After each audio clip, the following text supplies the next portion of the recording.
हे दोस्तों, इट्स मुस्तफा और आप लोग देख रहे हैं एको माइंड एनिमे एक्सप्लेनेशन। कहानी कुछ यूं शुरू होती है। मैंने अपने डैड को कॉल किया और अपना वो लिमिटलेस ब्लैक कार्ड ब्लॉक करवा दिया। और इसके ठीक बाद का नज़ारा देखने लायक था। मेरी वो so called campus beauty girlfriend एक बेहद महंगे और आलीशान रेस्टोरेंट में बिना पैसे दिए भागने की फिराक में लगभग जेल जाने ही वाली थी। और क्यों ना हो, वहां का बिल ही प्रति व्यक्ति 10,000 रुपए से ज्यादा था। इधर मैं अपने प्राइवेट रूम में मजे से आराम फरमा रहा था और उसके धड़ाधड़ आ रहे उन अनगिनत घबराए हुए हेल्प मैसेजेस को पढ़कर मुस्कुरा रहा था। वो लिख रही थी, गुफान, आज हमने जिंगचेंग का जन्मदिन मनाने का फैसला किया है। किया था ना? तो तुम्हारी हिम्मत कैसे हुई अपना कार्ड ब्लॉक करने की? तुम अभी हो कहां? जल्दी से यहां आओ, ये बिल पे करो। यहां बहुत सारे लोग इंतजार कर रहे हैं और मेरी बेइज्जती हो रही है। तुम जल्दी आओ वरना मैं तुमसे कभी बात नहीं करूंगी। मैं तुम्हें ऑर्डर दे रही हूं, मेरा फोन उठाओ अभी के अभी। उसकी ये घमंड भरी बातें सुनकर मेरी तो हंसी ही छूट गई।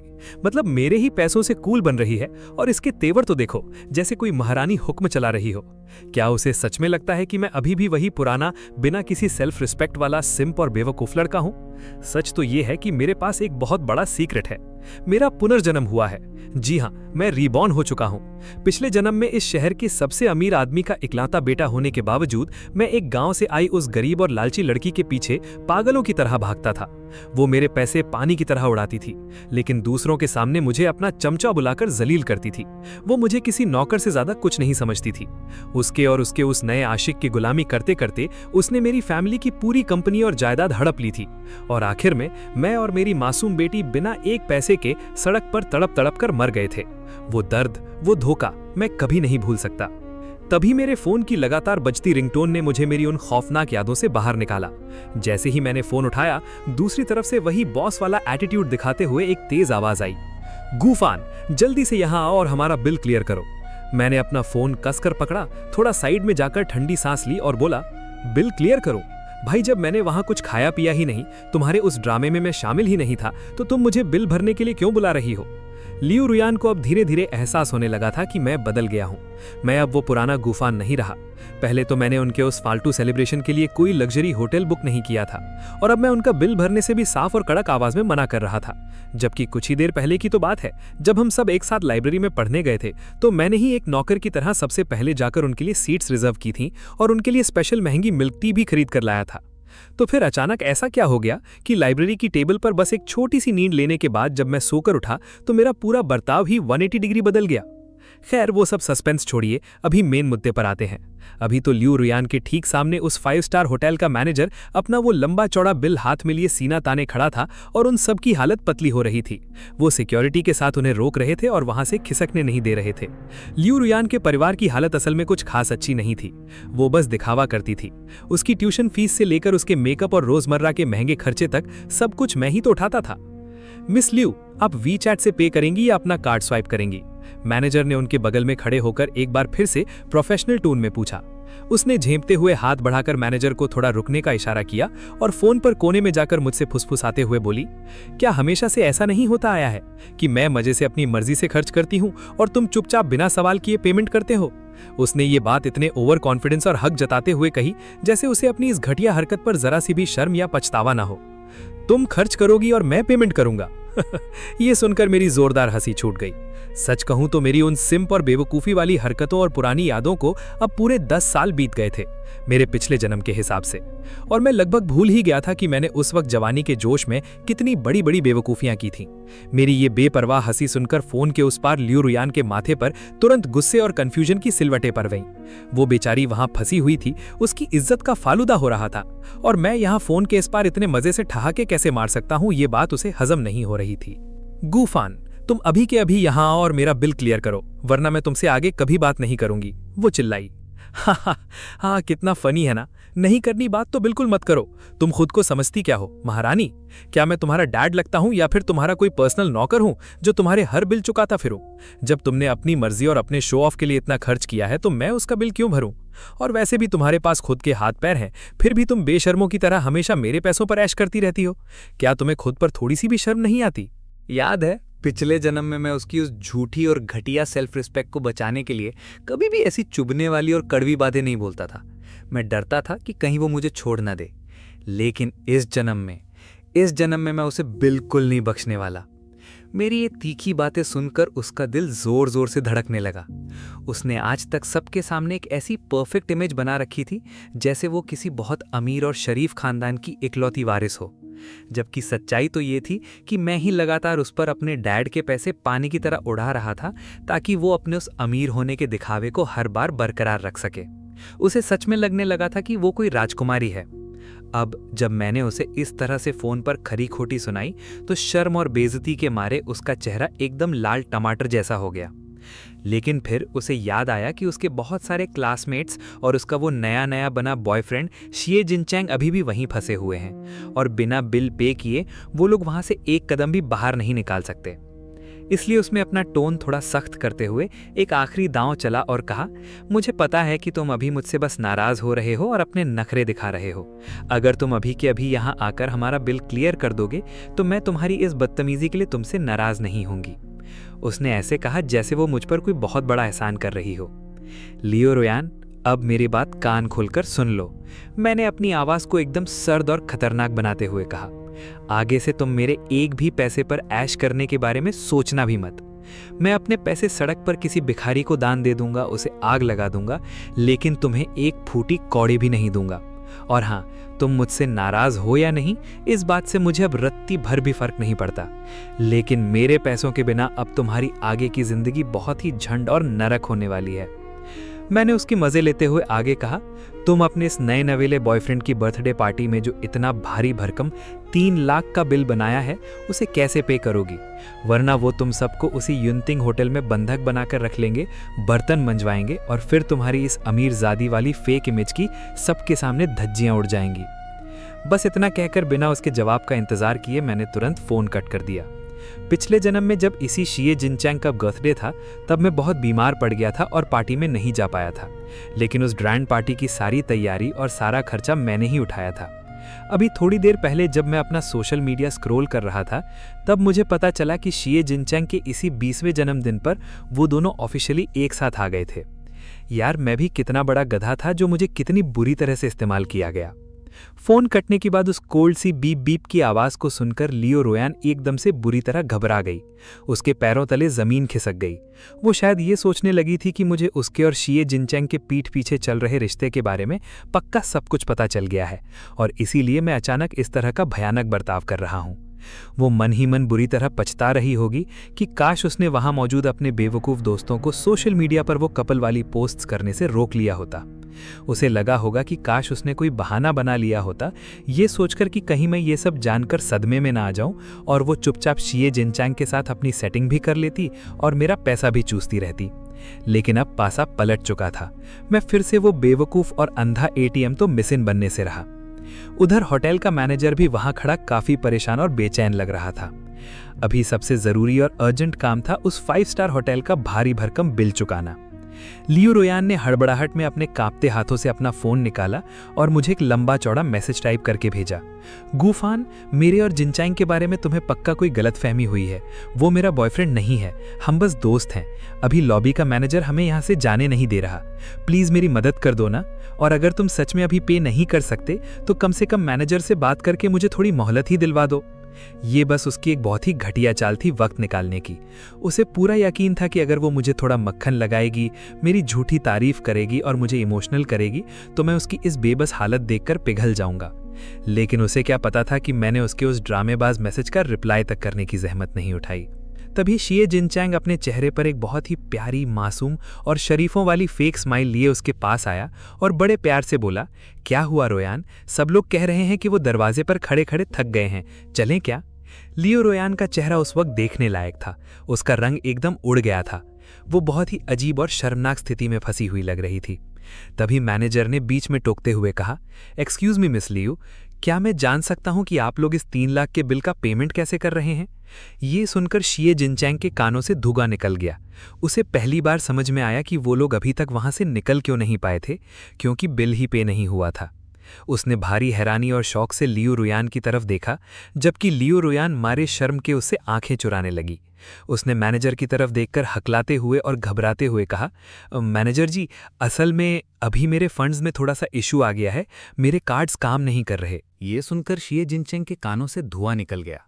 उसे पहली बार समझ में आया कि वो लोग अभी तक वहां से निकल क्यों नहीं पाए थे, क्योंकि बिल ही पे नहीं हुआ था। उसने भारी हैरानी और शौक से लियू रुयान की तरफ देखा, जबकि लियू रुयान मारे शर्म के उससे आंखें चुराने लगी। उसने मैनेजर की तरफ देखकर हकलाते हुए और घबराते हुए कहा, मैनेजर जी, असल में अभी मेरे फंड्स में थोड़ा सा इशू आ गया है, मेरे कार्ड्स काम नहीं कर रहे। होटल मैनेजर ने साफ साफ अपना सिर हिला दिया। मिस लियू, मुझे माफ़ कीजिएगा, लेकिन हमारे इस इतने बड़े होटल में ऐसा कोई नियम नहीं है कि आप उधार कर सकें। मैं भी यहाँ बस एक मामूली कर्मचारी हूँ और मेरे पास इतनी पावर नहीं है कि मैं आपको बिना पैसे दिए जाने दूँ। अब देखिए ना, आपके इतने सारे क्लासमेट्स यहाँ मौजूद हैं, तो क्यों ना आप सब मिलकर थोड़ा थोड़ा पैसा कंट्रीब्यूट कर लें और ये बिल चुका दें। लियू रुयान ने अपने हाथ में 3 लाख का वो भारी भरकम बिल देखकर अपने हाथ कसकर भींच लिए। उसके नाखून उसकी हथेलियों में गड़ रहे थे।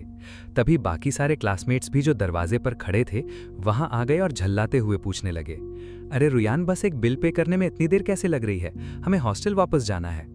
मैनेजर वहीं खड़ा लियू रुयान को घूर रहा था। उसके महंगे डिजाइनर कपड़े और लाखों का बैग देखकर उसे भी शुरू में लगा था कि ये पक्का किसी बहुत रईस खानदान की बिगड़ैल लड़की है, पर उसने सपने में भी नहीं सोचा था कि ये मैडम 3 लाख रुपए का बिल भी नहीं चुका सकती। लियू रुयान ने थोड़ी देर सिर झुकाकर कुछ सोचा। उसकी सांसें तेज हो रही थीं और फिर उसने कांपते हाथों से अपने हाथ से अपना वो चमकता हुआ डायमंड ब्रेसलेट उतार लिया। मजे की बात तो ये है कि वो ब्रेसलेट भी मैंने ही उसे उसके पिछले जन्मदिन पर गिफ्ट किया था और उसकी कीमत सच में 3 लाख से काफ़ी ज़्यादा थी।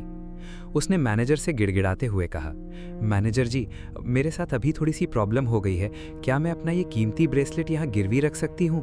मैं कल सुबह ही आकर पूरा बिल कैश में क्लियर कर दूंगी। क्या ऐसा हो सकता है प्लीज़? वो अभी अभी तो शिए जिंगचैंग के साथ रिलेशनशिप में आई थी और अपनी अमीर इमेज सेट की थी, इसलिए वो किसी भी हालत में उसे या अपने दोस्तों को ये नहीं पता चलने देना चाहती थी कि उसकी असली हैसियत कितनी खराब और शर्मनाक है।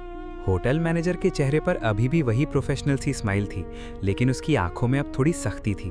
उसने कहा, miss Liu, I am very sorry, लेकिन हमारे यहाँ चीज़ों को गिरवी रखने का कोई सिस्टम नहीं है।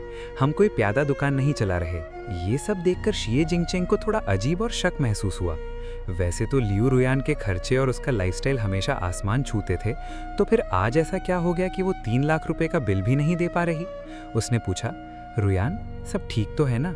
लियू रुयान ने तुरंत बिना पलक झपकाए बहाना बनाया, हाँ, वो मेरे सारे कार्ड्स गूफान के पास हैं और अभी वो मेरा फ़ोन भी नहीं उठा रहा है, पता नहीं कहाँ गायब हो गया है। ये सफ़ेद झूठ सुनकर शिए जिंगचेंग ने चैन की सांस ली।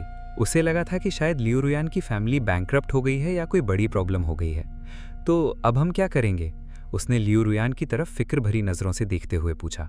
आखिर शिए जिंगचेंग एक बहुत ही गरीब और मिडिल क्लास फैमिली से आता था।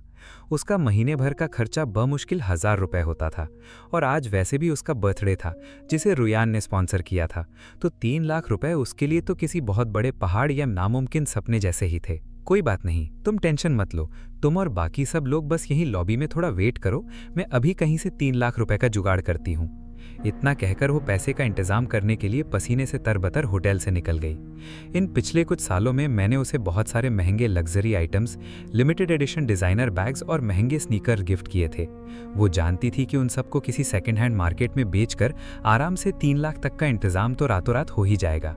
दूसरी तरफ उसी होटल के एक और शानदार वीआईपी फ्लोर पर जब मैं और मेरे मॉम डैड अपना डिनर खत्म करके आराम से बाहर निकले, तो मैंने देखा कि मेरे सारे क्लासमेट्स नीचे लॉबी के प्राइवेट रूम के बाहर झुंड बनाकर खड़े थे।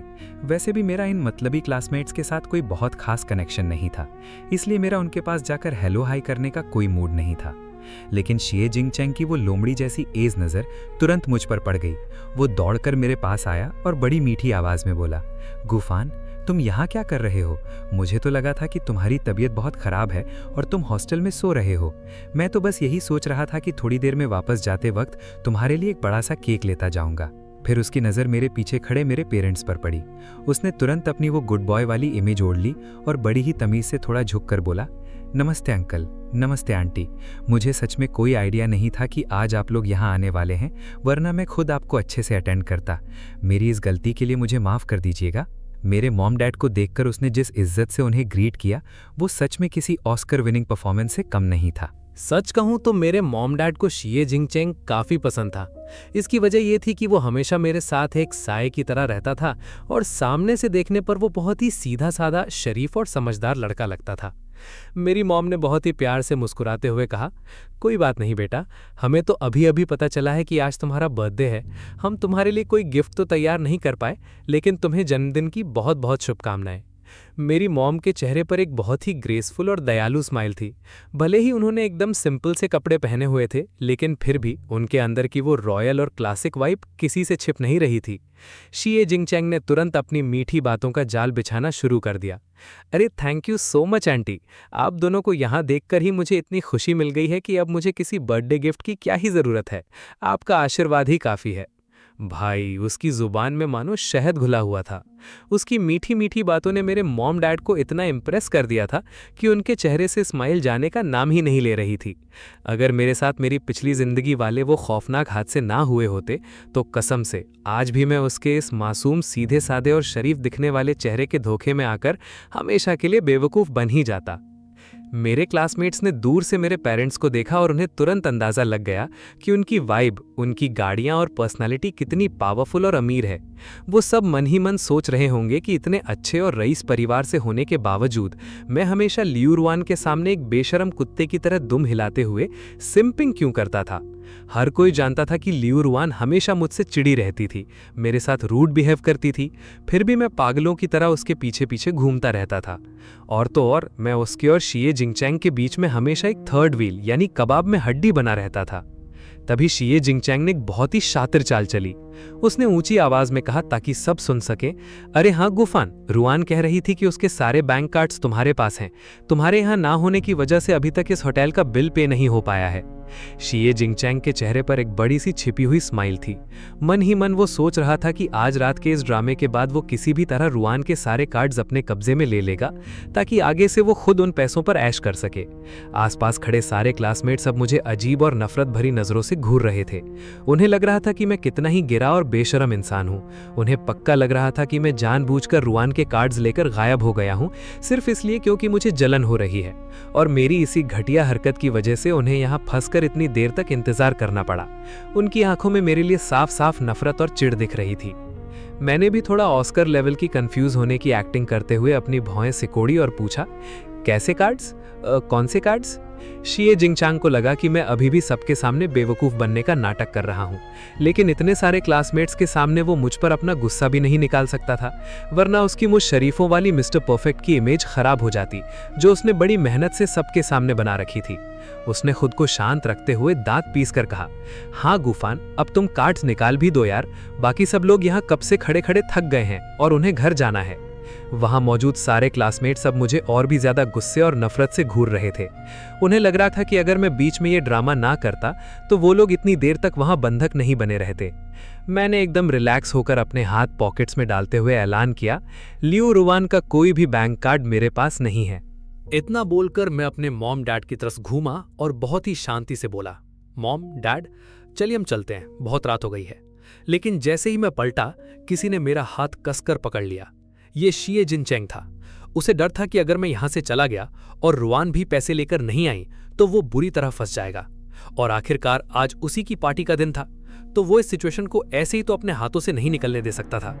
उसने घबराते हुए कहा, गुफान, अगर ऐसी बात है तो क्या तुम अभी मुझे 3 लाख रुपए उधार दे सकते हो? जैसे ही रुआन वापस आएगी वो तुम्हें सारे पैसे ब्याज समेत लौटा देगी।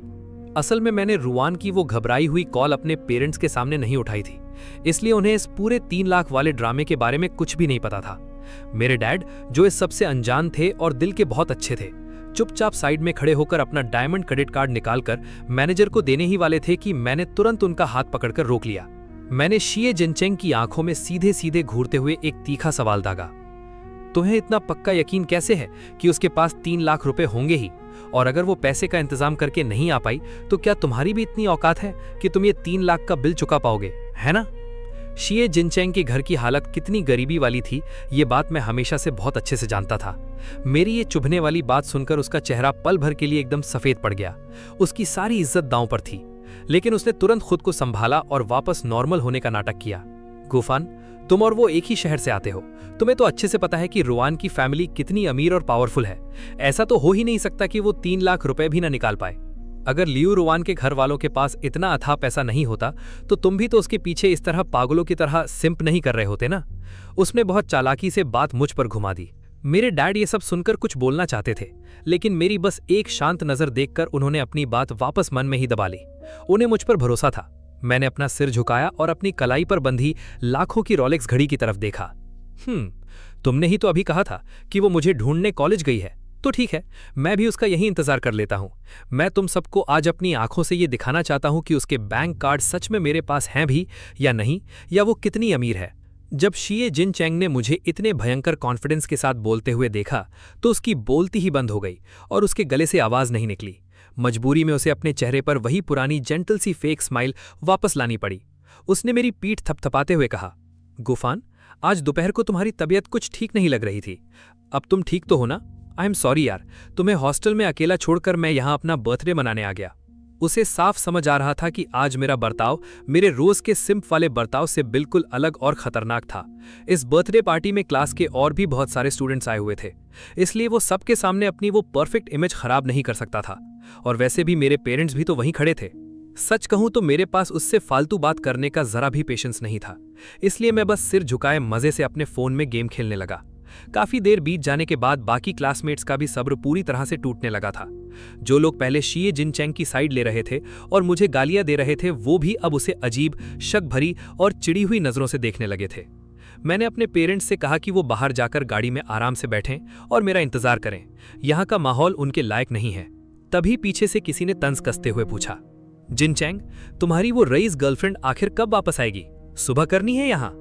शिए जिनचैंग ने हड़बड़ाहट में अपना फोन निकाला और लियू रुयान को दोबारा कॉल लगाने लगा, लेकिन उसका फोन लगातार बिजी आ रहा था। लाख कोशिश करने के बाद भी कॉल कनेक्ट नहीं हो पा रहा था। हार मानकर पसीने से तरबतर वो मैनेजर की तरफ पलटा और गिड़गिड़ाते हुए पूछने लगा कि क्या बाकी सारे स्टूडेंट्स को पहले हॉस्टल वापस जाने दिया जा सकता है? वो और मैं वहां रुके रहेंगे और बिल का इंतजार कर लेंगे। मैंने मन ही मन अपना सिर हिलाकर मुस्कुराया। वहां का मैनेजर एकदम सख्त था। उसने साफ मना कर दिया, मिस्टर शीर, जब तक पूरा बिल पे नहीं हो जाता तब तक आप में से कोई भी यहां से एक कदम भी बाहर नहीं जा सकता। वहां मौजूद दर्जनों क्लासमेट्स में से आखिरकार किसी न किसी का तो सब्र टूटना ही था और उन्होंने अपनी भड़ास निकालना शुरू कर दिया। ये क्या भद्दा मजाक है? बर्थडे सेलिब्रेट करने आ गए और पैसे तक का इंतजाम नहीं किया और इतनी ग्रैंड पार्टी देने का दिखावा कर रहे थे। शिए जिनचैंग की गर्लफ्रेंड भी एकदम यूजलेस और धोखेबाज निकली। मुझे पहले पता होता तो मैं अपना कीमती टाइम वेस्ट करने यहाँ नहीं आता। एक और लड़का बोला, शिए जिनचैंग वैसे तो देखने में काफी अमीर और क्लासी लगता है, पर आज अपने ही बर्थडे का बिल भरने के लिए इसके पास पैसे नहीं है। अरे, इसका तो गूफान के साथ बहुत अच्छा कनेक्शन था ना। अभी थोड़ी देर पहले गूफान के अमीर पेरेंट्स भी यहीं थे, तो इसने उनसे ही कुछ पैसे उधार क्यों नहीं मांग लिए? अब बाकी स्टूडेंट्स की बातें और भी तीखी और गंदी होती जा रही थीं। और वैसे भी शिए जिनचैंग को अपनी इज्जत और रुतबे की बहुत परवाह थी। वो उसकी जान थी। वो अपना मोबाइल पकड़े लगातार लियू रुयान को धड़ाधड़ मैसेज किए जा रहा था, लेकिन लियू रुयान की तरफ से कोई भी रिप्लाई नहीं आ रहा था। वो जितना इस बारे में सोच रहा था, उसे उतना ही यकीन हो रहा था कि दाल में कुछ बहुत बड़ा काला है। अगर आज इस पचड़े को उसने सही से हैंडल नहीं किया तो कॉलेज में उसकी सारी मिस्टर परफेक्ट वाली इमेज मिट्टी में मिल जाएगी। आखिर वो पूरे स्कूल का सबसे पॉपुलर लड़का जो माना जाता था, उसने मुझे दीवार के सहारे खड़े होकर मजे से मोबाइल गेम खेलते हुए देखा। उसने अपनी आखिरी बची खुची हिम्मत जुटाई और रेंगते हुए मेरे पास चला आया और फुसफुसाते हुए बोला, गूफान, पता नहीं रुयान को क्या हो गया है, उससे बिल्कुल भी कांटेक्ट नहीं हो पा रहा है। क्या तुम मुझे अभी के लिए 3 लाख रुपए दे सकते हो? मैं पक्का तुम्हें वो सारे पैसे बहुत जल्द लौटा दूंगा। आखिर हम दोनों तो बहुत अच्छे भाई हैं ना। तुम मुझे इस तरह सबके सामने डूबने के लिए अकेला तो नहीं छोड़ दोगे? मैंने अपने फोन से नजरें ऊपर उठाईं और एक हल्की सी खतरनाक और व्यंग्यात्मक मुस्कान से कहा, अच्छे भाई, मेरी पीठ पीछे तुमने उस लड़की के साथ चक्कर चलाया जिसे मैं पागलों की तरह पसंद करता था। क्या एक अच्छा भाई ऐसा ही करता है? इस सब धोखे से पहले मैं सच में शिए जिनचैंग को एक बहुत अच्छा भाई और जिगरी दोस्त मानता था, पर मुझे क्या पता था कि वो लियू रुयान इतनी जल्दी एक दूसरे के साथ सेटिंग कर लेंगे और मेरी पीठ में छुरा घोंपेंगे।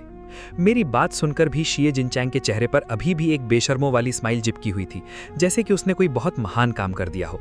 वो बड़ी ढिठाई से बोला, यार गुफान, जब रुयान ने मुझे प्रपोज किया तो मैं भी शॉक रह गया था। सच बताऊं तो मुझे भी रुयान बहुत पसंद है, लेकिन क्योंकि तुम उसे पसंद करते थे इसलिए मैंने दोस्ती की खातिर कभी कुछ बोलने की हिम्मत नहीं की। लेकिन यार, प्यार तो दोनों तरफ से होना चाहिए ना, जबरदस्ती का रिश्ता टिकता थोड़ा ही है। अब जब रुयान ने मेरे साथ रहने का डिसाइड कर ही लिया था तो उसे छुपाने का कोई पॉइंट भी नहीं था। मैंने भी ताना मारते हुए तालियां बजाईं और कहा, वाह क्या फिलॉसफी है, जबरदस्ती का रिश्ता नहीं टिकता। अगर मेरी याददाश्त सही है तो तुम ही वो इंसान हो जो पहले हमेशा मेरे कान भरते रहते थे कि लियू रुयान में ये खराबी है, वो खराबी है, वो मतलबी है और मुझे उसे पसंद नहीं करना चाहिए। तो अब तुम खुद उसी लड़की के साथ कैसे चिपक गए? वो तो सबके सामने ये सीन क्रिएट करना चाहता था कि उन दोनों के बीच एक नेचुरल अट्रैक्शन है और वो एकदम बेकसूर है। लेकिन उसे ये आइडिया ही नहीं था कि मैं आज सबके सामने उसकी पोल खोल दूंगा और बता दूंगा कि वो लियू रुआन की कैफे छुप छुप कर बुराई करता था। उस टाइम तो वो बस ये चाहता था कि मैं लियू रुआन को पसंद करना छोड़ दूं ताकि वो खुद उसके साथ सेट हो सके और उसके यानी मेरे पैसों पर ऐश कर सके। पर उसकी किस्मत ही खराब थी कि लियू रुआन की इतनी सारी कमियां सुनने के बाद भी मेरा पिछला सिंप वर्जन लियू रुआन के प्यार में पूरी तरह लट्टू था। इस पर वो हड़बड़ाते हुए खुद को डिफेंड करते हुए बोला, यार किसी को पसंद करना बस एक पल का खेल होता है। मुझे भी पहले रुआन थोड़ी अजीब लगती थी और वो तुम्हारे साथ जिस तरह रूड बिहेव करती थी उसे देखकर मुझे तुम्हारे लिए बहुत बुरा लगता था। लेकिन अब मैं फील कर सकता हूँ कि वो मेरी कितनी केयर करती है। और फीलिंग्स को कौन कंट्रोल कर सकता है यार, ये तो तुम भी जानते हो, वरना तुम भी तो रुआन के पीछे इतने पागल नहीं होते। ठीक उसी वक्त डिंग, लिफ्ट का दरवाजा खुला। लियू रुआन पसीने से तरबतर होकर हांफते हुए उस होटल के फ्लोर पर आ पहुंची। जैसे ही वो लिफ्ट से बाहर निकली उसकी नज़र सीधे मुझ पर पड़ी, जो वहीं दीवार से टिककर मज़े से खड़ा था। जाहिर है मेरी वजह से ही तो उसकी ये खस्ता हालत हुई थी और उसे इतना परेशान होकर धक्के खाने पड़े थे। उसने मुझे खूंखार नज़रों से घूरते हुए पूछा, तुम यहाँ इस वक्त क्या कर रहे हो? मैंने भी तपाक से स्माइल करते हुए जवाब दिया, अरे मैडम, मुझे भी यहाँ रुकने का कोई ख़ास शौक नहीं है। वो तो तुम्हारा ये जो नया नया बॉयफ्रेंड है ना, इसी ने मुझे यहाँ ज़बरदस्ती रोक रखा है, ये कहकर कि तुम्हारा बैंक कार्ड मेरे पास है। ये सुनते ही लियू रुआन का शरीर डर और शौक से सुन्न पड़ गया। उसे इस बात की भयंकर टेंशन हो गई कि कहीं मैं बाकी क्लासमेट्स के सामने उसकी फेक अमीरी का भांडा ना फोड़ दूं। बर्थडे पार्टी खत्म हुए पूरे 2 घंटे बीत चुके थे। लियू रुआन को देखते ही बाकी सारे परेशान स्टूडेंट्स की जान में जान आई और उन्हें एक उम्मीद की किरण दिखी। वे सब दौड़कर उसके पास आए और बोले, रुआन फाइनली तुम आ ही गई। यहाँ का स्टाफ कह रहा है कि जब तक बिल का पेमेंट नहीं होता हम में से कोई घर नहीं जा सकता। उसने खुद को शांत करने की पूरी कोशिश की और चेहरे पर एक फेक सी रईस स्माइल लाते हुए बोली, अरे कुछ नहीं गाइस, टेंशन मत लो, मैं अभी सब सॉर्ट आउट कर देती हूँ। लियू रुआन ने अपने बैग से एक कार्ड निकालते हुए मैनेजर से कहा, इस क्रेडिट कार्ड में 50,000 हैं, बाकी का अमाउंट मैं आपको वीचैट से स्कैन करके पे कर देती हूँ। असल में वो वापस जाकर मेरे दिए सारे लग्जरी आइटम्स औने पौने दामों में बेच आई थी, लेकिन फिर भी उसने देखा कि पैसे अभी भी 3 लाख के बिल के लिए बहुत कम पड़ रहे थे।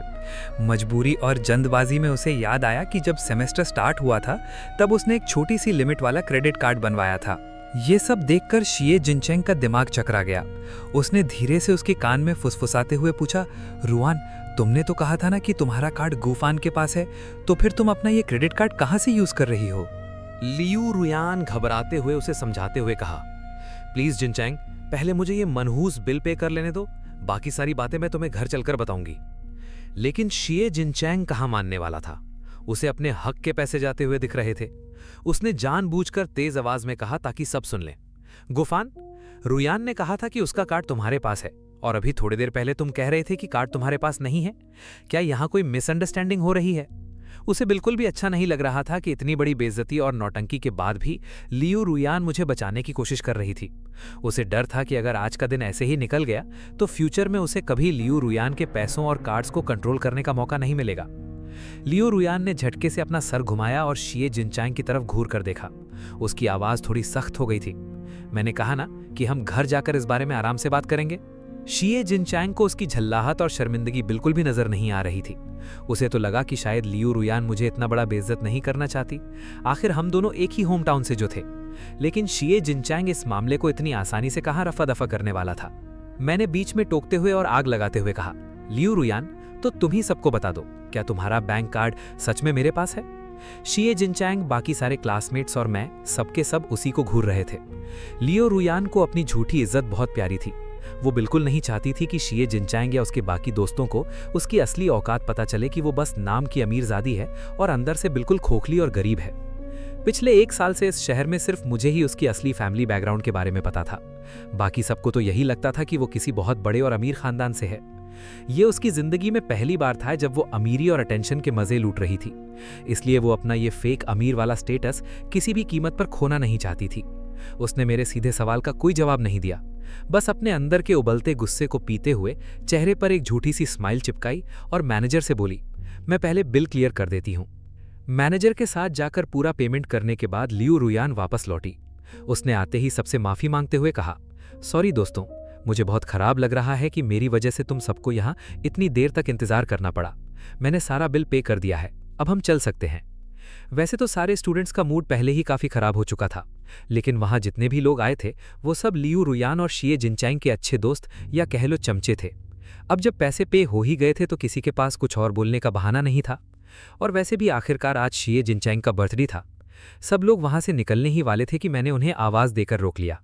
अरे रुको यार, अभी तो मेन प्रॉब्लम सॉल्व ही कहाँ हुई है। अगर तुम सब अभी चले गए तो कल सुबह तक पूरे स्कूल में ये गंदी अफवाह फैल जाएगी कि मैंने लियू रुयान का बैंक कार्ड अपने पास रख छोड़ा है और उसे वापस नहीं कर रहा। भाई, मैं अपने सर पर इतना बड़ा इल्जाम बिल्कुल नहीं ले सकता। लियू रुयान ने मुझे खौफनाक नजरों से घूर कर देखा। उसे समझ आ गया था कि मैं आज उसके इस पूरे ड्रामे की धज्जियां उड़ाने के मूड में हूं। उसने बाकी क्लासमेट से कहा, ये हमारा पर्सनल मैटर है। शायद गूफान इस बात से बहुत गहरे सदमे में है कि मैं और शिए जिनचिंग एक साथ हैं। तुम लोग अब वापस जाओ, इस मामले को मैं खुद हैंडल कर लूंगी। मैं उसे देख रहा था कि वो इस हद तक गिरने के बाद भी बिना पलक झपकाए कितनी सफाई से झूठ बोल रही थी। सच में बेशर्मी की भी कोई हद होती है। लेकिन अब मैं पिछले जन्म वाला वो डरपोक और बेवकूफ गूफान नहीं था जिसे कोई भी आसानी से पागल बना ले। मैंने बिल्कुल शांत, कड़क और कॉन्फिडेंट होकर कहा, दोस्तों, मैं किसी सदमे या शौक में नहीं हूं।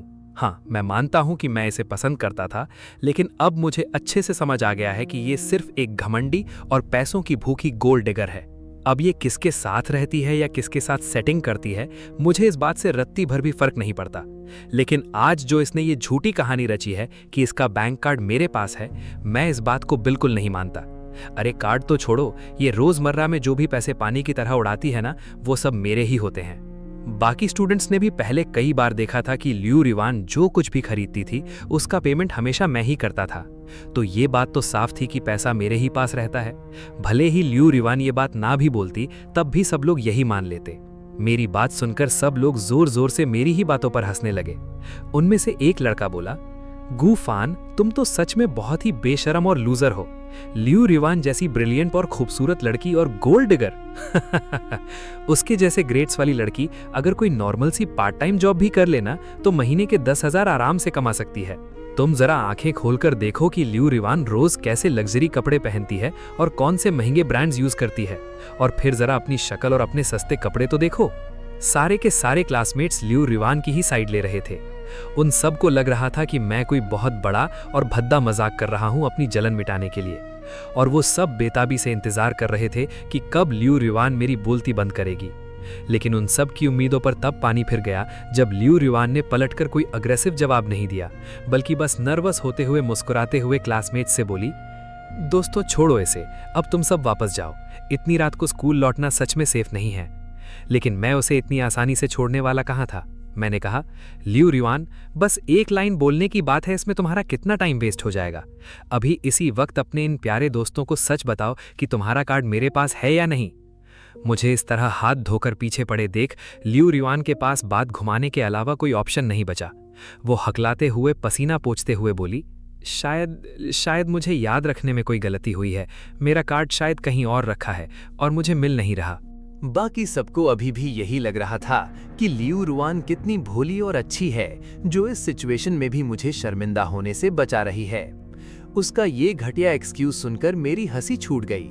मैंने ताना मारते हुए कहा, अच्छी बात है, ऐसा ही होना चाहिए, वरना आने वाले कई दिनों तक तुम्हें अपने इस क्यूट बॉयफ्रेंड की आज रात की बर्थडे पार्टी का कर्जा चुकाने के लिए मजदूरी करनी पड़ जाती।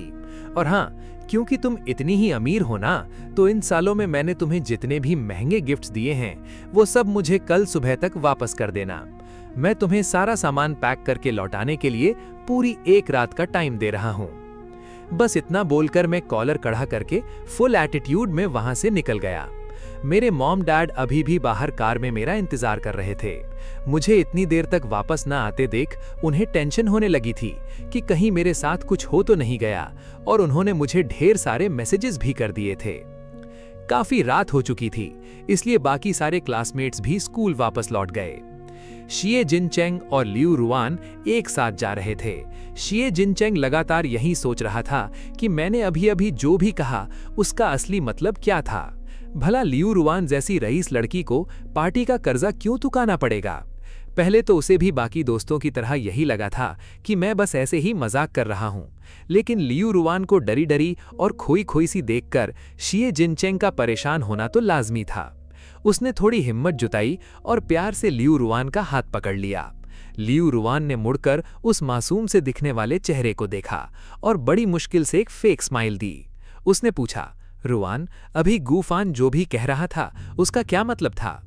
लियू रुआन को खुद समझ नहीं आ रहा था कि मैं आखिर क्या गेम खेल रहा हूं। उसे ऐसा लग रहा था कि मैं पूरी तरह बदल गया हूं, और वो अंदर ही अंदर इस बात से भी कांप रही थी कि क्या मैं आगे भी पहले की तरह उसकी उंगलियों पर नाचूंगा या नहीं। लेकिन दूसरी तरफ वो अभी अभी शिए जिनचेंग के साथ रिलेशनशिप में आई थी, इसलिए वो उसके सामने अपनी बनी बनाई रिच गर्ल इमेज को बिल्कुल भी खराब नहीं करना चाहती थी। उसने बात को टालते हुए कहा, कुछ नहीं बेबी, शायद हम दोनों को एक साथ देखकर उसे बहुत गहरा सदमा लगा है, इसलिए वो फ्रस्ट्रेशन में ऐसी बातें कर रहा है। लियू रुआन की इन बातों ने शिए जिनचेंग को थोड़ी तसल्ली दी और उसके लालची दिल को सुकून मिला। असल में शिए जिनचेंग एक पहाड़ी इलाके के बहुत ही गरीब परिवार से आता था। उसके परिवार वालों को उससे बहुत ज्यादा उम्मीदें थीं। उसने रात दिन एक करके बड़ी मुश्किल से इस टॉप की चिंगपे यूनिवर्सिटी में एडमिशन लिया था, और न जाने कितने पापड़ बेलने और साजिशें रचने के बाद उसे लियू रुआन जैसी अमीर और खूबसूरत लड़की फंसाने का मौका मिला था। ऐसे में अगर लियू रुआन सच में कोई अमीरजादी नहीं निकलती तो क्या उसकी इतने दिनों की सारी मेहनत और चालाकी पानी में नहीं मिल जाती? खैर, मेरे मॉम डैड आजकल कुछ दिनों के लिए कैपिटल सिटी में ही रुके हुए थे, इसलिए मैं भी उनके साथ लॉन्गचिंग गार्डन आ गया। ये सिटी सेंटर में मौजूद हमारे गू परिवार का एक बहुत ही शानदार और करोड़ों का विला था। मुझे याद है, अपनी पिछली जिंदगी में मैं यहाँ बहुत कम ही रहने आता था। तब मैं बस ऐशो आराम छोड़कर जानबूझकर धक्के खाने और लियू रुआन के लिए मुसीबतें मोल लेने का शौक रखता था। लेकिन इस जन्म में अब मैं और कोई भी तकलीफ नहीं उठाना चाहता। अब मुझे बस एक अमीरजादे वाली अपनी वो असली लग्जरी लाइफ जीनी है जो असल में मेरे लिए ही बनी है। भले ही गू परिवार के लोग यहाँ बहुत कम रहने आते थे, लेकिन इस विला की देखरेख करने के लिए हमेशा कोई ना कोई नौकर मौजूद रहता था। हमारी प्यारी वांग माँ यानी केयरटेकर भी लॉन्गचेंग शहर से हमारे साथ यहीं आ गई थी, क्योंकि मेरी मॉम को वांग माँ के हाथ का बना खाना ही सबसे ज्यादा पसंद था। इसलिए वो जहां भी जाती थीं उन्हें अपने साथ ही ले जाती थीं। जैसे ही मैंने घर के शानदार दरवाजे के अंदर कदम रखा, मेरी नजर उन पर पड़ी और मैंने बड़े प्यार और इमोशन से उन्हें आवाज दी, वांग माँ। उन्होंने भी तुरंत प्यार से जवाब दिया, हाँ छोटे मालिक, मैं यहीं हूं। वांग माँ हमारे गू परिवार में पिछले 20 सालों से भी ज्यादा समय से वफादारी से काम कर रही थी। मेरी पिछली जिंदगी में जब उस डायन लियू रुआन ने हमारे गू परिवार के सारे बिजनेस और प्रॉपर्टी पर कब्जा कर लिया था, तो उसके बाद उसने वांग माँ पर चोरी का झूठा इल्जाम लगाकर उन्हें घर से धक्के मारकर निकाल दिया था। और मैं अंधा बेवकूफ उस वक्त सच में यही मानता रहा कि वांग माँ ने ही चोरी की होगी। लेकिन अब जब मैं उन पुरानी बातों के बारे में सोचता हूं तो समझ आता है कि ये सब बस लियू रुआन की एक नीच चाल थी वांग माँ को घर से निकालने की, ताकि वो उनकी जगह अपने किसी आदमी को रख सके। सुना है कि गू परिवार से निकाले जाने के कुछ ही समय बाद वांग माँ की सदमे से मौत हो गई थी। उनकी मौत असल में कैसे हुई ये बात मुझे आज तक नहीं पता।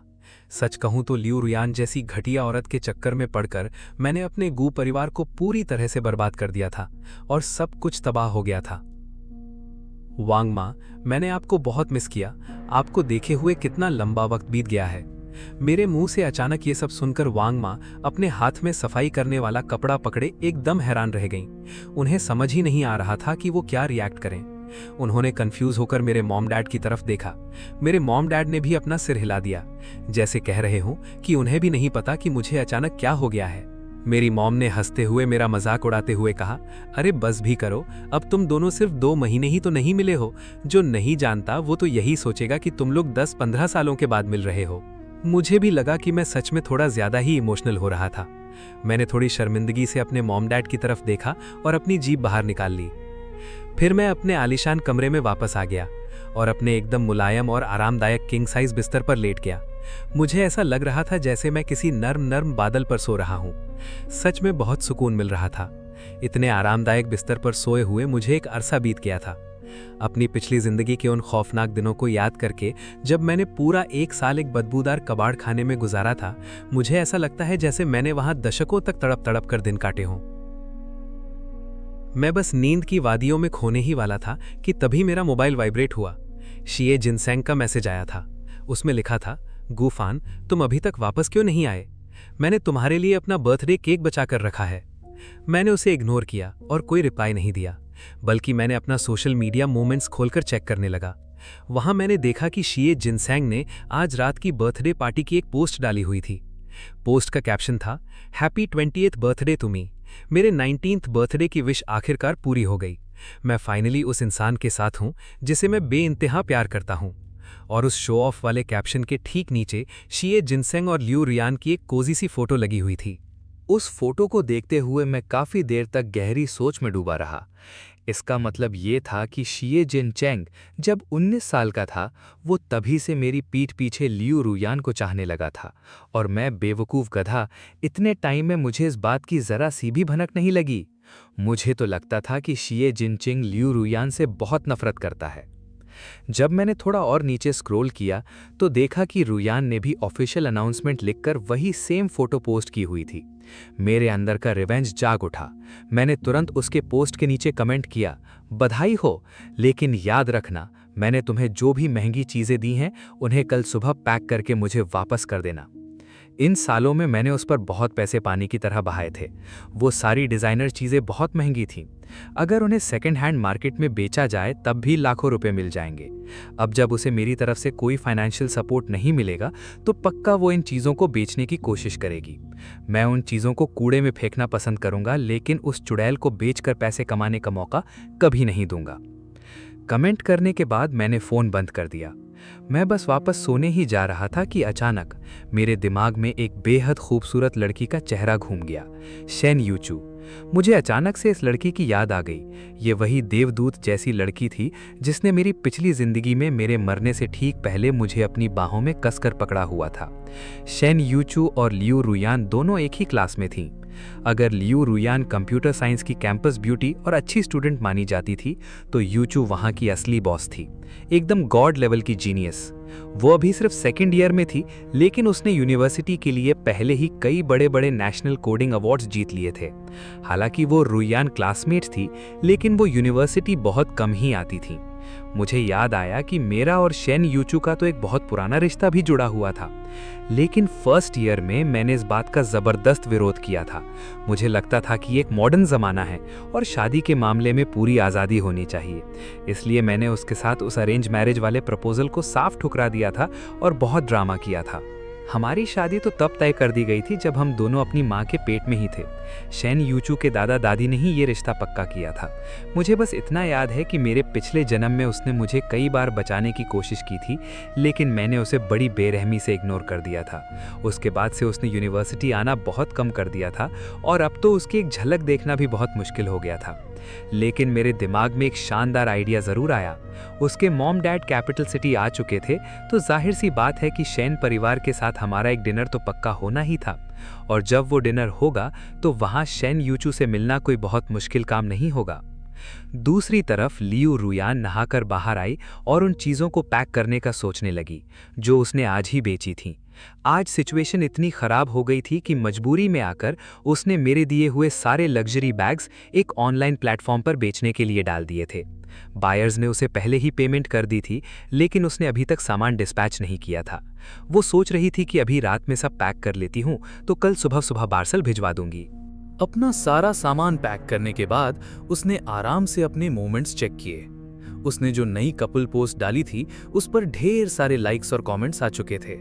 जैसे ही उसने कमेंट्स खोले, हर कोई बस यही कह रहा था कि वो और शिए जिंगचिंग कितने परफेक्ट कपल लग रहे हैं, और साथ ही लोग मुझे ताने मार रहे थे और मेरा बुरी तरह मजाक उड़ा रहे थे।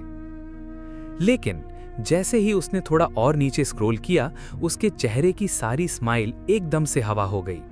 उसे मेरा किया हुआ वो कमेंट दिख गया था, सामान वापस करो। उसे तो लग रहा था कि मैंने गुस्से में बस ऐसे ही हवा में बातें कह दी थीं। उसे जरा भी आइडिया नहीं था कि मैं सच में उसकी पोस्ट पर जाकर सबके सामने ऐसा कमेंट कर दूंगा। वहां कुछ हमारे कॉमन फ्रेंड्स भी थे जो मेरी इस हरकत पर मुझे गालियां दे रहे थे और लियू रुयान को सपोर्ट कर रहे थे। उसने डरते हुए चुपचाप मेरा वो कमेंट डिलीट कर दिया और फिर मेरी चैट विंडो ओपन करके मुझे गुस्से में मैसेज टाइप करने लगी। तुमने आज जो भी कहा उसका क्या मतलब था, और ऊपर से तुमने मेरे मोमेंट्स पर आकर कमेंट भी कर दिया। क्या हमारे लिए इस बात का तमाशा बनाना इतना ही जरूरी है? और जहां तक तुम्हारे दिए हुए गिफ्ट्स की बात है, वो सब तुम्हें कब का डस्टबिन में फेंक चुकी हूं। अगर तुम्हें वो सब वापस चाहिए तो जाओ और जाकर कूड़ेदान में ढूंढ लो। ये मैसेज सेंड करने के तुरंत बाद उसने डर के मारे हमारी सारी चैट हिस्ट्री डिलीट कर दी, और फिर उसने शिए जिंगचिंग की चैट ओपन की और उसके साथ एकदम स्वीट और रोमांटिक बातों में बिजी हो गई। उसे पूरा ओवर कॉन्फिडेंस था कि उन लग्जरी चीजों को लेकर मैं उसका बाल भी बाका नहीं कर पाऊंगा। उसे यकीन ही नहीं था कि मैं सच में उससे वो चीजें वापस मांगूंगा। आखिर वो मुझे बहुत अच्छी तरह से जानती थी, या उसे ऐसा लगता था। उसे पता था कि मैं उसे कितना पसंद करता था और मैं अंदर से कितना नाजुक दिल हूं, वरना मैं इतने टाइम तक उसकी उंगलियों पर थोड़े ही नाचता रहता। इसीलिए तो उसने मुझे कभी घास ही नहीं डाली और मेरी फीलिंग्स को हमेशा इग्नोर किया। अगले दिन सुबह सुबह कंप्यूटर साइंस की क्लास में कई सारे नए और अनजाने चेहरे दिखाई दे रहे थे। शिए जिंगचिंग फुल स्वैग में लियू रुयान के ठीक बगल में बैठा था। वैसे तो वो और मैं दोनों ही डिजाइन के स्टूडेंट्स थे, लेकिन शिए जिंगचिंग जानबूझकर सुबह सुबह उठकर इस क्लास में उसके साथ आकर बैठ जाता था। उसे अच्छी तरह पता था कि इस यूनिवर्सिटी में ऐसे बहुत से लड़के हैं जो लियू रुयान पर लाइन मारते हैं, इसलिए आज वो बस यहाँ ये दिखाने आया था कि लियू रुयान अब पहले ही बुक हो चुकी है, यानी वो अब उसकी प्रॉपर्टी है। आज क्लास में रोजाना के मुकाबले कहीं ज्यादा स्टूडेंट्स मौजूद थे। शिए जिंगचिंग को लगा कि ये सब उसकी खूबसूरत गर्लफ्रेंड को ही देखने आए हैं, इसलिए वो बहुत चौड़ा होकर अपना सिर ऊंचा किए बड़े ही प्राउड फील कर रहा था। लेकिन किसे पता था कि टीचर के पोडियम पर आते ही वो सबसे पहली लाइन क्या बोलने वाले थे। उन्होंने आते ही खुशी से कहा, अरे वाह, आज ये कौन सी हवा है जो हमारी शैन बॉस को यहां उड़ा लाई। शिए जिंगचिंग ने जैसे ही पलटकर देखा, उसकी नजर शैन यूचू पर पड़ी। एकदम खूबसूरत और मासूम चेहरा, परफेक्ट नैन नक्शे और उसके हर एक अंदाज से किसी रॉयल घराने की वाइब आ रही थी। वो ऐसी लड़की थी जो चाहे जहां भी जाए सबकी नजरें अपने आप चुंबक की तरह उसी पर टिक जाती। टीचर की बात सुनकर शेन योचू अपनी जगह से खड़ी हुई और बड़ी ही प्यारी स्माइल के साथ उन्हें विश करते हुए बोली, गुड मॉर्निंग सर। हमारे टीचर झांग लोंग वैसे तो काफी चिल थे, लेकिन पढ़ाई और लेक्चर के मामले में वो बहुत ही स्ट्रिक्ट रहते थे। उनकी क्लास का रूल एकदम क्लियर था, जो भी स्टूडेंट उनके डिपार्टमेंट का है, अगर उसने 3 से ज्यादा क्लासेस बंक की तो उसका इस सेमेस्टर में फेल होना पक्का है। लेकिन शेन योचू इस रूल का इकलौता एक्सेप्शन थी, क्योंकि वो टेक्निकल स्किल्स और कोडिंग में इतनी तगड़ी थी कि वो और टीचर अक्सर अकेले में एडवांस टेक्नोलॉजी पर डिस्कशन किया करते थे। उन दोनों का रिश्ता एक स्टूडेंट टीचर से ज्यादा रिसर्च पार्टनर्स जैसा था। ठीक उसी वक्त मैं भी हाथ में एक किताब लिए फुल कॉन्फिडेंस के साथ क्लासरूम में आ पहुंचा। मेरी पहली नजर लियू रुआन और शिए जिंगचेंग पर पड़ी। जिंगचेंग ने मुझे देखकर हाथ तो हिलाया, लेकिन उसका इंटेंशन मुझे अपने पास बुलाने का बिल्कुल नहीं था, क्योंकि आज उन्होंने मेरे लिए कोई सीट नहीं रोकी थी। लियू रुआन को लग रहा था कि मैं उसे इतनी आसानी से नहीं भूल पाऊंगा, इसलिए तो आज मैं उसकी क्लास अटेंड करने चला आया हूँ। लेकिन आज मुझे बड़ी अजीब सी फीलिंग आ रही थी। पूरी क्लास में एक भी सीट खाली नहीं थी। मैंने चारों तरफ नजर दौड़ाई, क्लास खचाखच भरी हुई थी। मैं टेंशन में था कि आखिर बैठूं कहाँ। तभी मेरी नजर पीछे की तरफ मौजूद एक बड़ी सी खाली सीट पर गई। उस खाली सीट के ठीक बगल में व्हाइट शर्ट पहने एक लड़की बैठी हुई थी। उसका चेहरा एकदम गोरा और साफ था और स्किन इतनी सॉफ्ट और ग्लोइंग थी कि कुछ सेकंड्स के लिए तो मेरी धड़कन ही रुक गई। ये लड़की कोई और नहीं बल्कि शेन योचू थी। अगर गौर से देखा जाए तो वो लियू रुआन से कई हजार गुना ज्यादा खूबसूरत और एलिगेंट थी। पता नहीं उस टाइम मेरे पिछले जन्म में मेरी आंखों पर कौन सी पट्टी बंधी थी जो मैं बेवकूफ लियू रुआन जैसी छछुंदर को पसंद करने लगा था। उस खाली सीट पर एक किताब रखी हुई थी। अब पता नहीं उसने वो सीट किसी और के लिए रोकी थी या जानबूझकर किताब रखी थी ताकि बगल में कोई न बैठे। लेकिन क्या इत्तेफाक था, मैं तो खुद सोच रहा था कि उससे कैसे मिलूं। मेरे दिमाग में एक आइडिया आया और मैं धीरे से उसके पास चला गया। मैंने अपनी आवाज़ थोड़ी भारी और अट्रैक्टिव की और उसके पास जाकर बोला, एक्सक्यूज मी, क्या मैं जान सकता हूं कि ये सीट खाली है? शेन योचू ने सिर उठाकर मुझे देखा। वो पल भर के लिए एकदम शॉक्ड रह गई। उसे लगा जैसे उसके कानों ने कुछ गलत सुन लिया हो। मैंने दोबारा प्यार से पूछा, एक्सक्यूज मी, क्या यहाँ कोई बैठा है? क्या मैं यहाँ बैठ सकता हूँ? मेरी बात साफ साफ सुनने के बाद शेन योचू ने इनकार नहीं किया।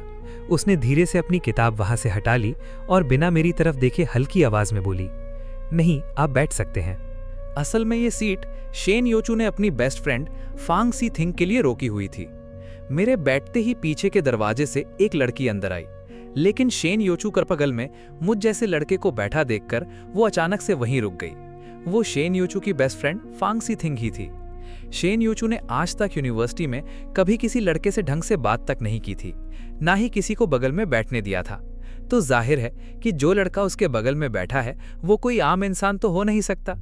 और जब उसने देखा कि पूरी क्लास में अब कहीं कोई जगह नहीं बची है तो उसने तुरंत फोन निकाला और योचू को एक मैसेज किया, अरे मेरी माँ, इस सेमेस्टर की मेरी 3 क्लासेस बंद करने की लिमिट पहले ही खत्म हो चुकी है और तुम एक लड़के के चक्कर में अपनी बेस्ट फ्रेंड को भूल गई। अगर अगली बार बंक मारने की वजह से मैं फाइनल एग्जाम्स में फेल हो गई ना, तो तुम्हें प्रोफेसर से मेरे लिए बात करनी पड़ेगी। ये मैसेज सेंड करने के बाद वो स्माइल करते हुए तुरंत क्लास से बाहर निकल गई। फांग सी थिंग का मैसेज पढ़कर योचू के गुलाबी होंठों पर एक बहुत ही प्यारी सी स्माइल आ गई, लेकिन फिर उसे लगा कि कहीं कोई देख ना ले, इसलिए उसने तुरंत अपनी स्माइल छिपा ली। लेकिन मैंने उसकी वो मुस्कुराहट देख ली थी। ऐसी खूबसूरत स्माइल मैंने पहले कभी नहीं देखी थी। दूसरी तरफ शिए जिंगचिंग मुझे योचू के बगल में बैठा देखकर जलन के मारे दांत पीस रहा था। अगर पहले योचू ने यूनिवर्सिटी आना कम ना किया होता तो शायद वो कभी लियू रुआन जैसी लड़की को पसंद ही नहीं करता। और अब मैं उसके ठीक बगल में बैठा था और उसे तो ऐसा लग रहा था जैसे योचू मुझे देखकर ही मुस्कुरा रही है। लियू रुआन ने भी एकदम कोल्ड एक्सप्रेशन के साथ अपना सिर घुमाया। वो पक्का यही सोच रही होगी कि मैं ये सब बस उसे जलाने के लिए कर रहा हूँ। उसे लग रहा था कि मैं जानबूझकर शेन योचू के पास गया हूँ, क्योंकि हर कोई उसकी तरह आसानी से बात करने वाला नहीं होता। लेकिन सच तो ये है कि मैं तो वैसे भी हमेशा से कंप्यूटर साइंस की क्लास अटेंड करने आता ही था, भले ही लियू रुआन के लिए। अब सेकेंड ईयर में मैंने शेन योचू को ज़्यादा नहीं देखा था। पता नहीं वो अचानक से दोबारा क्लास अटेंड करने कैसे आ गई। शायद ये ऊपर वाले ने मुझे मेरी गलतियां सुधारने का एक मौका दिया है। इस जन्म में मैं शेन योचू को दोबारा कभी कोई चोट नहीं पहुंचाऊंगा। पहले जब मैं क्लास में आता था तो मेरी नज़रें बस लियू रुआन पर लिटिकी रहती थीं। मैं उसकी खूबसूरती, जो कि फेक थी, मैं इतना अंधा था कि मैंने कभी ढंग से लेक्चर सुना ही नहीं। लेकिन इस बार तो मैं अपनी पिछली जिंदगी की तरह अपने ये कीमती टाइम बर्बाद नहीं करना चाहता। शेन योचू कंप्यूटर साइंस डिपार्टमेंट की एकदम बॉस है। मैं भी कंप्यूटर साइंस को अच्छे से सीखना चाहता हूँ ताकि हम दोनों के बीच बात करने के लिए कुछ कॉमन टॉपिक्स हो सकें। और मुझे ये भी अच्छे से पता है कि आने वाले कुछ ही सालों में AI का कितना क्रेज बढ़ने वाला है और कंप्यूटर इंडस्ट्री एकदम टॉप पर पहुंच जाएगी। अभी हमारे परिवार के जितने भी बिजनेस हैं वो सब काफ़ी पुराने और ट्रेडिशनल टाइप के हैं। मैं चाहता हूं कि मैं अपने फैमिली बिजनेस को भी पूरी तरह से ट्रांसफॉर्म कर दूं। क्लास के दौरान जो भी टेक्निकल चीज़ें मुझे समझ नहीं आ रही थी उनके लिए मैंने बीच बीच में हाथ उठाकर टीचर से कई सारे सवाल पूछे और फिर पूरी ईमानदारी से नोट्स बनाते हुए उन्हें अपनी बुक में लिख लिया। सब लोग एकदम हैरान थे कि इस आशिक को अचानक से पढ़ाई का इतना शौक कहाँ से चढ़ गया। लियू रुआन तो मन ही मन मेरा मजाक उड़ा रही होगी। उसे लग रहा होगा कि मैं चाहे कितनी भी नौटंकी कर लूं या खुद को कितना भी शो ऑफ कर लूं, वो मुझे घास तक नहीं डालने वाली। क्लास खत्म होने के बाद मैंने अपने बगल में बैठी योचू को देखा। वो अपनी किताबें समेट रही थी और वहां से निकलने ही वाली थी। बड़ी मुश्किल से आज वो क्लास अटेंड करने आई थी। अब पता नहीं अगली बार उसे देखने का मौका कब मिलेगा। अपने पिछले जन्म के पछतावे को दूर करने के लिए मैंने थोड़ी हिम्मत जुटाई और उससे कहा, एक्सक्यूज मी, मैंने सुना है कि आप कंप्यूटर साइंस में एकदम जीनियस हो। मुझे आपसे कुछ डाउट्स क्लियर करने थे, तो क्या हम वीचैट पर कनेक्ट कर सकते हैं? मुझे नहीं पता था कि शेन योचू को मैं याद भी हूं या नहीं। फर्स्ट ईयर में हमारे गू परिवार और शेन परिवार ने एक साथ डिनर किया था और डिनर टेबल पर शेन परिवार ने हमारी शादी की बात छेड़ दी थी। मैंने उसका जबरदस्त विरोध किया था और यहां तक कह दिया था कि उस लड़की से शादी करने से अच्छा तो मैं मर जाना पसंद करूंगा। उस वक्त तक मैंने शेन यूचू को यूनिवर्सिटी में देख लिया था। लोग हमेशा उसकी और लियू रुयान की तुलना करते रहते थे, पर उस टाइम तो मेरी अकल पर पत्थर पड़े थे। मैं लियू रुयान के प्यार में इतना अंधा था कि मुझे यूचू से भी बेवजह नफरत होने लगी थी। शेन यूचू बस चुपचाप अपनी जगह पर खड़ी मुझे देखती रही। उसने हाँ या ना कुछ नहीं कहा।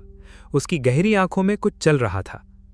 काफी देर तक जब कोई जवाब नहीं आया तो मैंने खुद ही अपनी इज्जत बचाते हुए कहा, अगर कोई प्रॉब्लम है तो रहने दो, कोई बात नहीं। तभी मैंने देखा कि उसने बिना कोई एक्सप्रेशन दिए चुपचाप अपने मोबाइल पर अपना वीचैट क्यूआर कोड ओपन कर दिया। मैंने गौर किया कि उसके हाथ हल्के हल्के कांप रहे थे।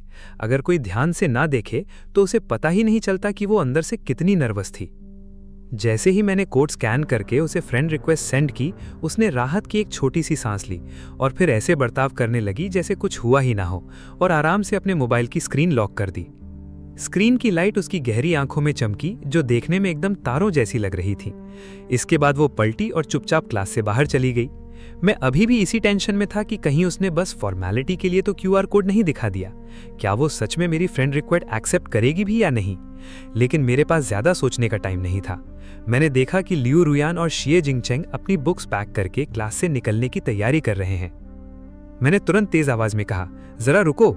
लियू रुयान, तुमने मुझे वीचैट से डिलीट कर दिया वो तो ठीक है, लेकिन मैंने तुम्हें जितने भी महंगे गिफ्ट्स दिए हैं ना, वो अब तुम्हें मुझे वापस करने पड़ेंगे। मेरी तेज आवाज सुनकर क्लास से बाहर जाने वाले सारे स्टूडेंट्स वहीं रुक गए। शिए जिंगचेंग ने पीछे मुड़कर देखा। उसके चेहरे पर वही उसकी हमेशा वाली झूठी और घटिया सी स्माइल चिपकी हुई थी। वो पीस मेकर बनते हुए बोला, शाओफान, तुम कल रात हॉस्टल वापस क्यों नहीं आए? मैंने तुम्हें इतने सारे मैसेजेस किए लेकिन तुमने कोई रिप्लाई नहीं दिया। सब ठीक तो है? उसका ये झूठा दिखावा और इतनी जबरदस्त एक्टिंग देखकर मुझे जरा भी हैरानी नहीं हुई कि पिछले जन्म में मैं उसका बेवकूफ कैसे बन गया था। मैंने सीधा कहा, ये फालतू का नाटक बंद करो जिंगचेंग। क्या तुमने मेरा सारा सामान रेडी कर लिया है? शिए जिंगचेंग बोला, शाओफान, मुझे पता है कि मेरे और रुयान के एक साथ आने से तुम काफी भड़के हुए हो, लेकिन मैं दिल से चाहता हूं कि हम अब भी अच्छे दोस्त रहें। शिए जिंगचेंग हमेशा हर काम इतनी सफाई से करता था कि कोई उस पर उंगली न उठा सके, लेकिन मुझे उसके साथ इस फालतू की फॉर्मेलिटी में पड़ने का कोई शौक नहीं था। मैं तो बस लियू रुयान से ये पूछने आया था कि क्या उसने वो सारी चीजें पैक कर ली हैं जो मैंने उसे दी थीं। मैंने डिसाइड कर लिया था कि अब मैं इस ड्रामेबाज और लालची लड़की का और खर्चा नहीं उठाने वाला। क्लास के ज्यादातर स्टूडेंट्स अभी भी वहीं थे और वो सब अपनी अपनी जगह बैठकर मजे से ये पूरा तमाशा देख रहे थे। शेन योचू बाहर कॉरिडोर तक पहुंच चुकी थी, लेकिन क्लास के अंदर से आ रही आवाजें सुनकर उसके कदम भी वहीं रुक गए। तभी एक लड़का बोला, गूफान, तुम्हारा दिमाग तो खराब नहीं हो गया है? तुम्हारी औकात ही क्या है जो तुम रुयान को कोई महंगी चीज दे सको? दूसरा बोला, अरे छोड़ो यार, ये जिंगचेंग और रुयान के रिलेशनशिप में आने से इतना जल भुन गया है कि उसे दिए हुए एक जोड़ी मोजे तक वापस मांग रहा है। जरा इसकी ये भिखारी वाली शक्ल तो देखो। लियू रुयान व शिए जिंगचेंग की यूनिवर्सिटी में इमेज बहुत परफेक्ट कपल वाली थी, इसलिए बहुत से लोग आगे आकर उन्हें ही सपोर्ट कर रहे थे। क्योंकि पहले जब भी कोई प्रॉब्लम होती थी तो मैं ही हमेशा एक नौकर की तरह आगे आकर सब कुछ सॉल्व करता था और सारा क्रेडिट वो दोनों ले जाते थे और सबके सामने अच्छे बन जाते थे, और मैं किसी बेवकूफ की तरह बस उनके मोहरे की तरह इस्तेमाल होता था। उन सब की बातें सुनकर मुझे इतनी जोर से हंसी आई कि मैं खुद को रोक नहीं पाया। मैंने हंसते हुए कहा, क्या तुम लोगों को सच में लगता है कि लियू रुयान किसी बहुत बड़े और अमीर खानदान की बेटी है? मैं लियू रुयान की तरफ बढ़ा और उसे ऊपर से नीचे तक घूरते हुए बोला, तो फिर मैं तुम सबको इसकी असली सच्चाई बता ही देता हूं। अभी इस वक्त इसने सिर से लेके पांव तक जो कुछ भी पहन रखा है ना, वो सब मेरी ही जेब के पैसों से आया है। अगर इसे अपने खुद के पैसों से कुछ लेना पड़े तो ये अपने पैरों में जो मोजे पहने हैं ना, वो भी खरीदने की औकात नहीं रखती। पूरी क्लास में सन्नाटा छा गया। मैंने आगे कहा, ये अपने खुद के पैसों से कुछ नहीं खरीद सकती। अभी जो वीके ब्रांड के मोजे इसने पहन रखे हैं ना, सिर्फ वही 8,000 रुपए के हैं, और इसकी असली औकात ये है कि ये साल की 5,000 रुपए की ट्यूशन फीस तक नहीं भर सकती। अगर मैंने इसका खर्चा न उठाया होता तो ये शायद आज जिंगपे यूनिवर्सिटी में कदम भी नहीं रख पाती। मेरी ये बातें किसी तेज धार वाले चाकू की तरह सीधे लियू रुयान के सीने के पार हो रही थी। उसका चेहरा सफेद पड़ गया। उसने भारी आवाज में अपने गुस्से और बेइज्जती को दबाते हुए मुझसे पूछा, क्या तुम्हारा इस तरह सबके सामने तमाशा बनाना जरूरी है? मैंने भी तपाक से जवाब दिया, मैं कोई तमाशा नहीं बना रहा हूं, मैं बस सच बोल रहा हूं। ये सब तुम्हारे ही कर्मों का फल है। और वैसे भी तुम पीठ पीछे अपनी रूममेट्स के साथ मिलकर मुझे अपना छोटा चमचा बुलाती हो ना। अगर कल रात मैंने तुम्हारे मोमेंट्स के नीचे तुम्हारी रूममेट्स के वो कमेंट्स ना देखे होते तो मुझे कभी पता नहीं चलता कि तुम अंदर से इतनी घटिया जहरीली हो। मैंने उसे कोल्ड लुक दिया और ताना मारते हुए कहा, चलो हम इतने सालों से एक दूसरे को जानते हैं तो इस नाते अभी तुमने जो कपड़े पहन रखे हैं वो मैं तुम्हें भीख में दे सकता हूँ, लेकिन इससे पहले मैंने तुम्हें जितनी भी लग्जरी चीजें दी हैं, डिजाइनर बैग्स, फोन, ज्वेलरी, वो सब तुम्हें मुझे हर हाल में वापस करनी पड़ेगी। शिए जिंगचेंग को भी अच्छे से पता था कि रुयान ने जो कुछ भी पहना है उसमें ज्यादातर चीजें मेरे ही पैसों की हैं, लेकिन उसे अभी भी यही गलतफहमी थी कि रुयान का फैमिली बैकग्राउंड मुझसे कहीं ज्यादा तगड़ा और अमीर है और ये बस मेरा ईगो बोल रहा है। वो बीच में बोल पड़ा, गूफान तुम कुछ ज्यादा ही लिमिट क्रॉस कर रहे हो। मैंने उसे घूरते हुए जवाब दिया, लिमिट क्रॉस? मैं लिमिट क्रॉस नहीं कर रहा हूं मेरे भाई, बल्कि तुम दोनों बेशर्मी की सारी हदें पार कर चुके हो। पिछले 1 साल से तुम लोग मेरे पैसों पर ऐश कर रहे हो और पीठ पीछे मेरा मजाक उड़ाते हुए मुझे बेवकूफ समझते हो, मुझे अपना चमचा बुलाते हो। अगर तुम्हारे अंदर जरा सी भी शर्म या इज्जत बची होती ना तो कोई भी इंसान इस हद तक नीच और बेशर्म नहीं हो सकता था जितने कि तुम दोनों हो। ये सुनकर शिए जिंगचैंग का भी असली चेहरा बाहर आ गया। वो भड़कते हुए बोला, क्या हमने तुम्हें हमारे ऊपर पैसे उड़ाने के लिए मजबूर किया था? क्या हमने तुम्हारी गर्दन पर कोई चाकू रख दिया था कि हमें गिफ्ट्स दो? एक बार कोई चीज गिफ्ट में देकर उसे वापस मांग रहे हो? सच में मैंने तुम्हारे जैसा घटिया और गिरा हुआ इंसान आज तक नहीं देखा। वैसे तो शिए जिंगचैंग हमेशा सबके सामने बहुत ही अच्छा और फ्रेंडली इंसान होने का दिखावा करता था और वो अपना असली रूप छिपाने में बहुत माहिर था। ये सब सुनकर सारे स्टूडेंट्स एक बार फिर से शिए जिंगचैंग और लियू रुयान की साइड लेने लगे। सब कानाफूसी करने लगे। अरे ऐसा कौन करता है कि किसी को गिफ्ट देकर वापस मांग ले? ये तो एकदम बेशरम है। सच कहा, गरीब घर के लोगों से कभी दोस्ती नहीं करनी चाहिए। जरा जरा से गिफ्ट भी वापस मांग लेते हैं। अगर रुयान की फैमिली के पास पैसे नहीं होते तो क्या ये खुद इतने सस्ते और घटिया कपड़े पहनकर रुयान को इतने महंगे गिफ्ट्स देता? सीधी सी बात है, ये बस ऊंचे खानदान में अपनी जगह बनाना चाहता था। अब जब इसकी पोल खुल गई है तो ये तमाशा कर रहा है। मैं क्लास के इन सारे लड़के लड़कियों की फालतू बातें और गॉसिप सुन रहा था, लेकिन सच कहूं तो मुझे इन सब बातों से रत्ती भर भी फर्क नहीं पड़ रहा था। मेरा तो सीधा सा उसूल था, पैसे खर्च करने का मतलब है इंसान को खुशी मिलनी चाहिए, और जो चीजें मैंने अपने पैसों से खरीदी हैं, जाहिर है कि मैं उनके साथ जो चाहूं वो कर सकता हूं। मैं उन लोगों में से नहीं हूं जो बाहर से तो बहुत अमीर और हाई क्लास दिखने का दिखावा करते हैं, लेकिन असल में जिनकी जेब में 100 रुपए भी नहीं होते। ये लोग बस मेरे जैसे सीधे साधे और शरीफ लड़कों को ही बेवकूफ बना सकते हैं, लेकिन अब मैं और बेवकूफ नहीं बनना चाहता। अगर मैं अपने ही पैसों से खरीदी हुई चीजें वापस मांग रहा हूं तो इसमें गलत ही क्या है? लियू रुयान मुझे ऐसे घूर रही थी जैसे उसे यकीन ही नहीं हो रहा हो। भले ही शक्ल से मैं अभी भी वही पुराना गूफान लग रहा था, लेकिन उसे समझ आ गया था कि मेरी बातें और मेरा दिमाग अब उस गूफान जैसा बिल्कुल नहीं था जिसे वो अब तक जानती थी। अब मैं पूरी तरह से बदल चुका था और मुझे अच्छे से समझ आ गया था कि किसे प्यार करना और किससे नफरत। मैंने अपनी नजरें एकदम लियू रुआन पर गड़ा दी। वो एक ऐसी लड़की थी जिसका ईगो और सेल्फ रिस्पेक्ट भले ही झूठी हो, बहुत ज्यादा हाई था। उसे पता था कि अगर यहां बात और ज्यादा बढ़ी तो इसका उसकी बनी बनाई परफेक्ट अमीर इमेज पर बहुत बुरा असर पड़ेगा, और हो सकता है कि पूरे स्कूल में उसका एक बहुत बड़ा मजाक बन जाए। वो एकदम फ्रस्ट्रेट होकर चिल्लाई, बस करो, टेंशन मत लो, मैं तुम्हें तुम्हारी सारी चीजें अभी वापस कर दूंगी। लेकिन मैं यहाँ सबके सामने एक बात एकदम क्लियर कर देना चाहती हूँ कि मैं कोई दूध की धुली या तुम्हारे पैसों पर पलने वाली बेचारी लड़की नहीं हूँ। पहले तुम ही मेरे पीछे पड़े रहते थे और हाथ पैर जोड़कर मुझे अपने गिफ्ट्स देते थे, इसलिए मैंने उन्हें रख लिया था। अब जब मैं तुम्हें तुम्हारे सारे गिफ्ट्स वापस कर दूंगी तो प्लीज इसके बाद मुझे दोबारा परेशान मत करना और मेरे पीछे मत आना। इतना बोलकर लियू रुआन ने शिए जिंगचैंग का हाथ पकड़ा और तेजी से क्लासरूम से बाहर निकल गई। इस बात को करीब आधा घंटा बीत चुका था कि तभी मुझे शिए जिंगचैंग का एक मैसेज आया, तुम्हारा सारा सामान पैक करके गर्ल्स हॉस्टल के नीचे रख दिया गया है। मैसेज पढ़कर मैं सीधा गर्ल्स हॉस्टल के गेट पर पहुंचा। वहां बॉक्सेस का एक पहाड़ लगा हुआ था। उन बॉक्सेस में रखी ज्यादातर चीजें, डिजाइनर बैग्स, परफ्यूम्स, गैजेट्स, अभी भी एकदम नई लग रही थीं। यहां तक कि कुछ की तो अभी तक सील भी नहीं खुली थी। अगर मैं इन्हें सेकेंड हैंड मार्केट में ले जाकर बेच भी दूं तो लाखों कमा लूंगा। लेकिन सच कहूं तो मुझे पैसों की कोई कमी थोड़े ही है। लेकिन इतनी महंगी चीजों को ऐसे ही कूड़े में फेंक देना भी सच में बेवकूफ़ी होगी। इसलिए मैंने एक बड़ा सा साफ कपड़ा ढूंढा और वो सारी की सारी चीजें वहीं जमीन पर सजाकर रख दी, और फिर किसी सेल वाले की तरह जोर जोर से चिल्लाने लगा, अरे सुनिए, यहां से गुजरने वाली सभी खूबसूरत सीनियर्स, जूनियर्स और प्यारी लड़कियों, इस शानदार मौके को हाथ से मत जाने दीजिए। यहाँ ये सारा लग्जरी सामान एकदम फ्री में बट रहा है। जिसे जो भी चाहिए वो आकर देख सकती है और अपने साथ ले जा सकती है। माना कि हमारी चिंगपई यूनिवर्सिटी कैपिटल सिटी में है और यहाँ बहुत से अमीर बच्चे पढ़ते हैं, लेकिन यहाँ ऐसे भी बहुत से स्टूडेंट्स हैं जो दूर दराज के छोटे और गरीब गांवों से आते हैं, जिन्होंने दिन रात मेहनत करके इस यूनिवर्सिटी में एडमिशन लिया है। यहाँ ज़मीन पर पड़ी एक एक चीज़ की कीमत इतनी है कि उससे उनका कई महीनों का खर्चा आराम से निकल सकता है। तो इन्हें कूड़े में फेंकने से तो लाख गुना बेहतर यही है कि मैं इन्हें किसी ज़रूरतमंद को दे दूँ। अब वो लोग इन चीज़ों को खुद इस्तेमाल करें या फिर किसी ऑनलाइन सेकेंड हैंड मार्केट पर जाकर बेचकर पैसे कमाएं, ये पूरी तरह से उनकी मर्जी है। बस ये सारा सामान लियू रुआन के पास नहीं जाना चाहिए। बाकी कोई भी ले जाए, मुझे रत्ती भर भी फर्क नहीं पड़ता।